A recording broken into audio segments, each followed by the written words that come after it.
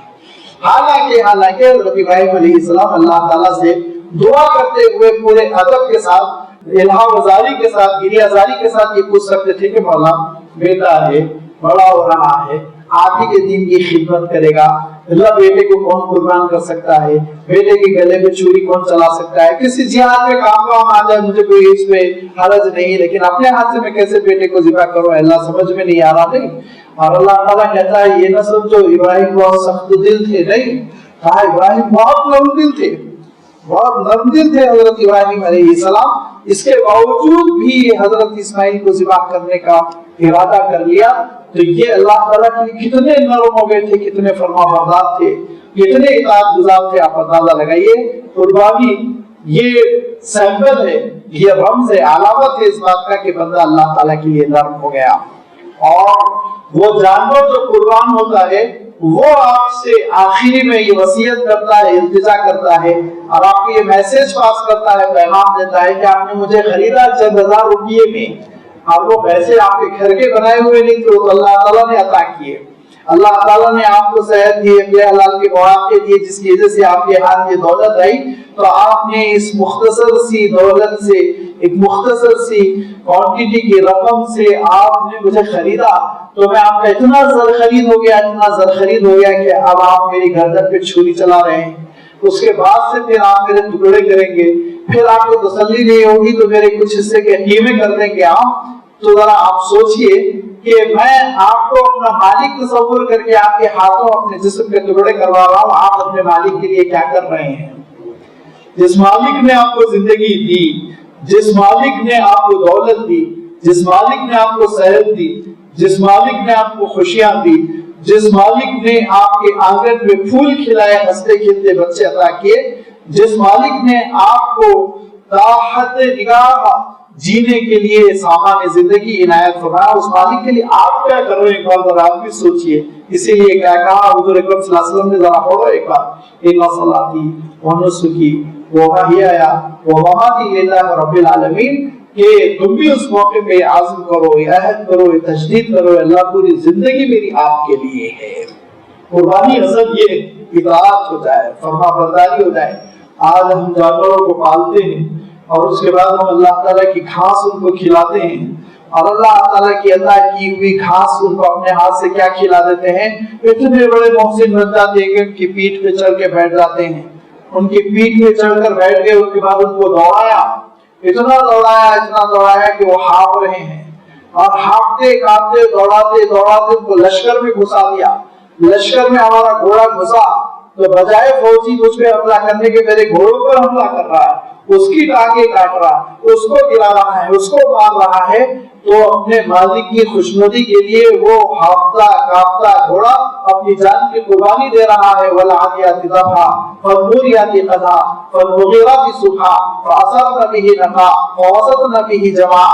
ذرا دیکھو ان گھوڑیوں کی جانب جن پر تم سواریاں کرتے ہو، دوڑاتے ہو، وہ ہانپتے کانپتے لشکروں میں گھس جاتی ہیں اور اس کے بعد زخمی ہو کے کبھی مر جاتی ہیں۔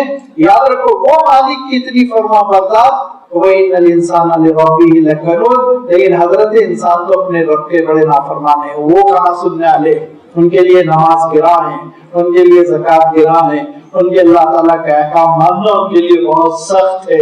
یہ انسان کی ناشکری اور جانوروں کی شکر گزاری، ذرا دونوں میں تم موازنہ کرو۔ یہ جانوروں کی قربانی دراصل نفس کی قربانی ہونی چاہیے۔ ہم یہ تجدید کریں کہ اللہ دراصل مجھے ہونا تو یہ چاہیے تھا میں اپنی گردن آپ کے دربار میں پیش کرتا، لیکن اللہ چونکہ زندگی آپ نے حلال کی اور آپ نے زندگی سے لطف اٹھانے کی اجازت دی ہے، اسی لیے اللہ میں یہ جانور کی زندگی آپ کے دربار میں پیش کر رہا ہوں، اس کا قبول فرمائے اس عہد کے ساتھ، اس وعدے کے ساتھ کہ آپ کا ہر حکم مانوں گا۔ کتنے قربان کرنے والے ہیں، اشراق کے وقت جانور قربان کر دیتے ہیں، اس کے تھوڑے ٹکڑے کر دیتے ہیں اور ظہر کی نماز چھوڑ دیتے ہیں۔ سوچیے آپ ایسی قربانیاں قبول ہوگی؟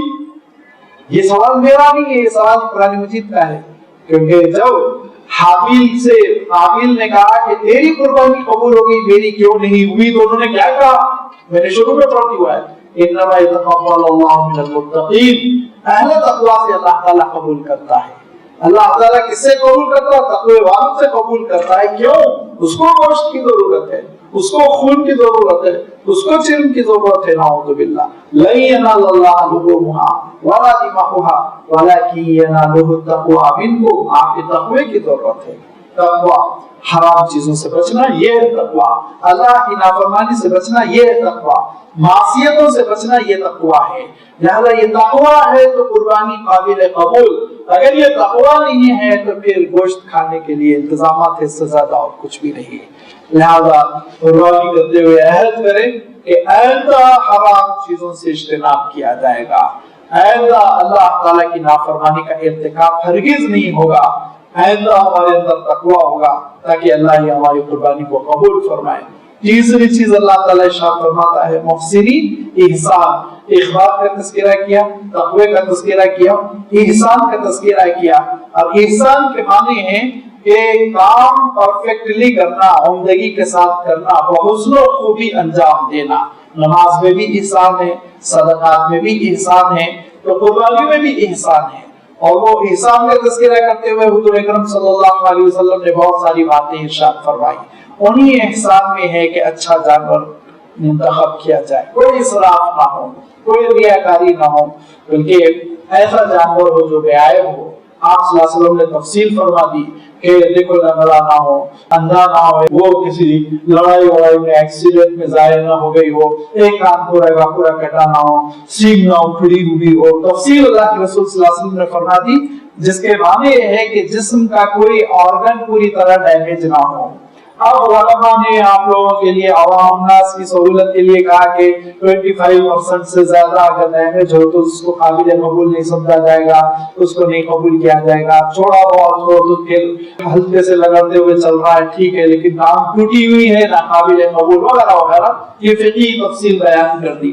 لیکن پہلی چیز یہ کہ بے عیب چیز اللہ کی خدمت میں پیش کرنا تاکہ یہ ڈیوٹی بحسن و خوبی ہو۔ نمبر 2، اخلاص، کامل اخلاص ہو، اس میں ریاکاری بالکل نہ ہو۔ اللہ تعالیٰ ریاکاری کو اتنا ناپسند فرماتا ہے، اتنا ناپسند فرماتا ہے کہ ریاکاری کے ذریعے سے جانور قربان کرنے کے بعد قربانی کا تو مسئلہ بہت چھوٹا ہے، ریاکاری کے ساتھ جس نے اپنی گردن کٹا دی اس کے سلسلے میں حضور اکرم صلی اللہ علیہ وسلم ارشاد فرماتے ہیں کہ قیامت کے دن اللہ تعالیٰ اس کو پیشانی کے بل جہنم میں پھینکوا دے گا۔ پیشانی کے بل وہ پوچھے گا تم نے کیوں جان قربان کی، جہاد میں حصہ کیوں لیا تھا؟ وہ کہے گا اللہ آپ کی دین کی مدد کے لیے۔ اللہ تعالیٰ ارشاد فرمائے گا جھوٹ بول رہے ہو، تم چاہتے تھے تم سورما کہلاؤ، پہلوان کہلاؤ، لہذا تم سورما کہلوائے، پہلوان کہلوائے، شہرت ہوئی، پھول بنایا گیا تم کو، اور وہاں پہ تماشے ہوئے، دنیا میں تم نے اجر لے لیا، اب آپ جہنم تشریف لے جائیے۔ یہ بہت مشہور حدیث ہے، آپ نے بار بار سنا ہوگا۔ تو آپ سوچئے جان نچھاور کرنے والے کی جان قبول نہیں ہوگی ریاکاری کی بنیاد پر، تو جانور کی قربانی کہاں سے قبول ہو جائے گی؟ لہذا ہرگز اس میں ریاکاری کا شائبہ نہ ہو، پورے اخلاص کے ساتھ جانور قربان کیا جائے۔ اور اس میں بہت زیادہ جو ہماری سوسائٹی میں ایک چیز چل پڑی ہے اس پہ آپ پردہ ڈالیے، آپ کتنے کا خریدے، میں کتنے کا خریدا، کتنا گوشت نکلا، اتنا گوشت نکلا، کیا ضرورت ہے؟ اگر کوئی پوچھے تو کہیے کہ میری استطاعت جتنی تھی اس میں میں نے خرید لیا، اور اللہ نے اس کے اندر جتنا گوشت رکھا تھا وہ نکل آیا، خطہ ختم۔ آپ کو نہ تولنے کے لیے تھا، نہ رقم بتانے کے لیے خرچ کرنا تھا، اللہ کی خوشنودی کے لیے۔ بالکل یہ دکھاوے کا کلچر ہے جو چل پڑا ہے، خیریت کی طرح سب پوچھتے ہیں، اور عید کے دن ہر دو فریق کو دیکھیے یہی سوال، کتنے میں خریدے، کتنا نکلا، کوئی لینا دینا نہیں۔ اللہ کی خوشنودی کے لیے ہم نے جو کچھ کیا، زیادہ رقم دی کم گوشت نکلا، کوئی عرض نہیں، رقم مناسب دی تھی گوشت زیادہ نکلا، کوئی عرض نہیں، اللہ تعالیٰ کی مرضی۔ ثواب ملا کہ نہیں ملا، یہ احسان کے لیے دوسری چیز یہ ہے کہ اخلاص۔ اللہ تعالیٰ اخلاص کے معاملے میں اتنا حساس ہے کہ قیامت کے دن اللہ تعالیٰ یہ ساری چیزوں کو ریجیکٹ کرتا ہے. اور حدیث قدسی میں ہے کہ اللہ تعالیٰ ارشاد فرماتا ہے انا اغنی الشرکاء عن شرکہم، میں مشرکین کے شرک سے بہت بے نیاز ہوں. مشرکین کا شرک کیا ہے؟ آگے چل کے حضور اکرم صلی اللہ علیہ وسلم ارشاد فرماتے ہیں اللہ تعالیٰ کا ارشاد یوں ہے کہ انا اغنی الشرکاء عن شرکہم من عامل عملا واشرک معی غیری فترکتہ وشرکہ، جس نے کوئی ایسا عمل کیا جو خالص میرے لیے کرنا چاہیے تھا لیکن لوگوں کے دکھاوے کو اس میں شامل کر لیا، تو اس کو اور اس کے شرک کو میں چھوڑ دیتا ہوں، اس کو اور اس کے شرک کو میں مسترد کر دیتا ہوں، میرے پاس ناقابل قبول ہے. تو یہ آپ اندازہ کیجئے کہ اخلاص کے معاملے میں اللہ تعالیٰ کو کتنا ناپسند ہے کہ کسی اور کو شریک کیا جائے. اور آپ جانتے ہیں کہ نماز پر بربادی کی وعید سنائی فویل للمصلین الذین هم فی صلاتهم ساہون الذین هم یراؤون، دکھاوے کی نماز پڑھنے والوں کے لیے بربادی ہے، بربادی فرمایا. تو آپ سوچئے کہ اس میں دکھاوا اگر آ جائے تو کتنا نقصان پہنچائے گا. تیسری شرط یہ ہے شریعت کے مطابق ہو، اللہ کے حکم کے مطابق ہو. اللہ کے رسول صلی اللہ علیہ وسلم نے جانور ذبح کرنے کا جو طریقہ بتایا کہ بہت آرام سے اور ان کو تکلیف کم سے کم ہو، چھری خوب تیز کر لو، ان کو پانی پلا دو، حلق میں کانٹے نہ پڑ رہے ان کے، اور اس کے بعد سے ایک ہی مرتبہ میں تو ان کا نرخرہ کاٹ دو، شہرک کاٹ دو، تاکہ ان کا جو احساس ہے وہ ختم ہو جائے. اصلاً ذبح کیا جاتا ہے کیوں کیا جاتا ہے؟ تاکہ جسم میں جو خون جمع ہے وہ پورا کا پورا خون باہر آ جائے. یہ اس وقت ہوتا ہے جب کہ ان کا احساس ختم ہو جائے، وہ بے ہوش ہو جائے اور شہرک کٹی ہوئی ہو. یہ دونوں چیزیں ذبح کرنے سے حاصل ہوتی جو اسلامی طریقہ ہے. آپ آدھی شہرک کاٹ کے چھوڑ دیتے ہیں، اس سے بے ہوشی جانور پر طاری ہو جاتی ہے، اس کو درد نہیں ہو رہا، وہ اس کو آپ نے بے ہوشی کا گویا ایک انجیکشن دے دیا جیسے سرجری کے موقع پہ دیتے ہیں. اب شہرک کٹی ہوئی ہے اور نروس سسٹم آپ نے نہیں کاٹا، کیونکہ نروس سسٹم کو اگر آپ کاٹ دیں گے تو پھر دماغ آرڈر نہیں دے گا پورے جسم کو کہ خون باہر کی طرف بہاؤ، وہی کا وہی خون جمع ہو جائے گا. الٹا اگر ماریں گے، الٹا اگر کاٹیں گے تو پھر خون پورے کا پورا جسم میں منجمد ہو جائے گا، باہر نہیں نکلے گا. باہر اس وقت نکلتا ہے جبکہ نروس سسٹم زندہ ہو اور شہرک کٹی ہوئی ہو، حلقوم کٹا ہوا ہو، تو آپ دیکھیں گے تیزی سے خون باہر کی طرف آتا چلا جاتا ہے. جسم کا پورا خون جو آپ کو معلوم ہونا چاہیے بیکٹیریاز کا کیریئر ہے، خون پورے بیکٹیریاز خون میں ہوتے ہیں، وہ اسلامی شریعت میں حرام ہے. لہذا خون پورا کا پورا نکل گیا، گوشت صاف ستھرا ہو گیا اور اس کے بعد سے جانور آپ کے لیے حلال ہو گیا، اس کو تکلیف بھی نہیں ہوئی، اچھے انداز میں آپ نے ذبح کیا. فرمایا اللہ کے رسول صلی اللہ علیہ وسلم نے فَإِذَا ذَبِحْتُمْ فَأَحْسِنُوا الذِّبْحَ، جب ذبح کرنے لگو تو ذبح کرنے میں احسان کے ساتھ ذبح کرو، عمدگی کے ساتھ ذبح کرو. وہ یہ شریعت اسلامی کا طریقہ ہے جس کا میں نے تذکرہ کر دیا. تو ایسے احسان کے ساتھ، عمدگی کے ساتھ کام انجام دینے والوں کو بھی اللہ تعالیٰ نے خوشخبری دی. اور کس بات کی خوشخبری ہے؟ ارشاد فرمایا کہ وہ جنت کی نعمتوں سے مالا مال ہوں گے. لہذا یہ وہ قربانی کا افرادی تصور ہے جس پہ عمل کرنے کے لیے مسلمان قربانی دینے کی کوشش کرتا ہے. اس پوری تشریح کے بعد آپ کو سمجھ میں آ گیا ہوگا کہ قربانی اللہ تعالیٰ نے کیوں پسند فرمائی. اب لوگوں کا یہ اعتراض کرنا کہ ایک جاندار کی جان لینا وہ دراصل ان کی نادانی ہے، ناواقف ہے. جو اعتراض کرتے ہیں وہ کہتے ہیں ہم گوشت نہیں کھاتے، ہم کسی جاندار کی جان نہیں لیتے. تو میرا سوال ان سے آپ دودھ کیوں پیتے اور کسی معصوم بچے کی غذا کیوں اس کے منہ سے چھینتے؟ دودھ کیا ہے؟ کسی بچڑے کی غذا ہی تو ہے. آپ اس بچڑے کو اس کی غذا سے محروم کر کے اس کی ماں سے دودھ پورا لے کے نچوڑ کے آپ اپنا پی رہے ہیں، مزے لے رہے ہیں، تو آپ کون سا انصاف کر رہے ہیں؟ تو آپ کیا کہیں گے؟ اللہ تعالیٰ نے اس کو بنایا ہی اس لیے کہ وہ بچڑا بھی دودھ پیے، ہم بھی اس کا دودھ استعمال کریں. ہم بھی یہی کہتے ہیں اللہ تعالیٰ نے ان کو بنایا ہی اس لیے کہ ایک عمر میں پہنچنے کے بعد ان کا گوشت ہم استعمال کریں، ورنہ وہ سڑیں گے، مر جائیں گے، کنڈیوں میں وہ پڑے ہوئے رہیں گے، بلکہ لے جا کے ان کو جلائیں گے. کوئی حل نہیں رہے گا ان جانوروں کا. لہذا اللہ تعالیٰ نے مصرف رکھا ہے، جس مصرف میں جس کو پیدا کیا اس میں اس کا استعمال کر لینا ظلم نہیں ہوتا. یاد رکھیے. اس کی بہت سی مثالیں ہیں لیکن میں دوسرے موضوع کی طرف چلا جاؤں گا، اسی لیے اس مسئلے کو نہیں چھیڑنا چاہتا ہوں۔ دوسرے کچھ ہمارے سیدھے سادے بھائی وہ یہ کہتے ہیں کہ آپ قربانی کیوں کرتے ہیں، بلا وجہ قربانی کرنے کے بجائے آج بھی ایک آدھ جگہ اعلان دیکھا میں، یتیموں کو پیسے دے دے، غریبوں کو پیسے دے دے، بیوہ کی مدد کر دے، بیماروں کا علاج کرا دے، غریب لڑکیوں کی شادی کرا دے، بات آپ کی بہت اچھی، لیکن جب آپ 8,000 کا جوتا پہنتے ہیں تو کیوں نہیں سوچتے؟ جب آپ 16,000 کی شیروانی پہنتے ہیں تو کیوں نہیں سوچتے؟ جب آپ تقاریب کرتے ہیں اور 2 2.5 لاکھ کی دعوتیں کرتے ہیں تو آپ کیوں نہیں سوچتے؟ آپ کی یہ سوچ صرف سال میں ایک دن جب 3-4 ہزار 5,000 کی قربانی کا جانور خریدا جاتا ہے اسی وقت کیوں ابھرتی ہے؟ اس کے معنی یہ کہ اصلاً آپ کے اندر فرما برداری نہیں ہے، اطاعت نہیں ہے، اللہ کا حکم ماننے کی صلاحیت نہیں ہے، اور آپ اتباع ہوا کرتے ہیں، اپنے نفس کی پیروی کرتے ہیں اور کچھ بھی نہیں ہے۔ اگر واقعی غریبوں کی ہمدردی ہوتی تو پھر روزانہ آپ اتنی ہمدردی کر سکتے تھے۔ اب کتنے لوگ تو یہ ہیں جو کہتے ہیں ہمارے غصے کہہ رہے میں اتنے کا تو پان کھا کے چھپ دیتا ہوں، تو لازمی بات ہے کہ جب آپ کے پاس اتنی دولت ہے کہ آپ یہ ساری چیزیں کرتے ہیں اور آپ کی سواریاں قیمتی اور آپ کے کپڑے انتہائی قیمتی اور آپ کے فنکشنز دیکھنے کے، اور اللہ تعالیٰ محفوظ رکھے کسی مسلمان سے تو کم ہی توقع ہے، لیکن جائز بجائز ناجائز خواہشات پوری کرتے ہیں ہزاروں لاکھوں میں، تو اس وقت انسانی ہمدردی اور بیواؤں کی مدد اور یتیموں کی شادی اور بیماروں کا علاج یہ سب نہیں سوچتا ہوں۔ اس کے معنی یہ کہ یہ بھنگاری ہے۔ اللہ تعالیٰ نے ایک عبادت کو سال میں ایک مرتبہ پسند فرمایا، لہذا حضور اکرم صلی اللہ علیہ وسلم نے ارشاد فرمایا 10 ذی الحجہ کو یوم النحر جس کو ہم کہتے ہیں، اس دن اللہ تعالیٰ کو کوئی بھی عمل اتنا پسند نہیں جتنا کہ قربانی، جتنا کہ خون کا بہانا۔ آپ نے فرمایا احراق الدم، لہذا یہ ایک عبادت ہے، اللہ تعالیٰ نے پسند فرمایا، اپنی استطاعت کے مطابق بغیر دکھاوے کے ہم کرنے کی کوشش کرتے ہیں۔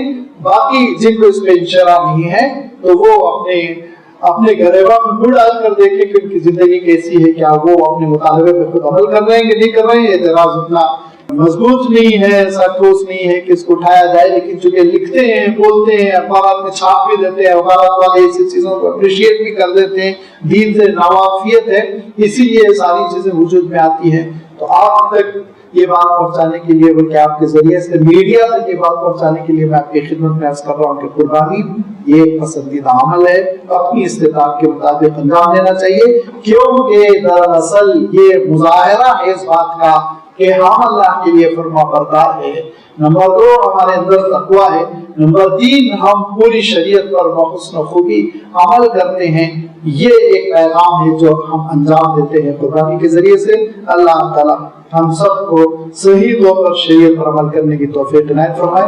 وآخر دعوانا ان الحمد للہ رب العالمین۔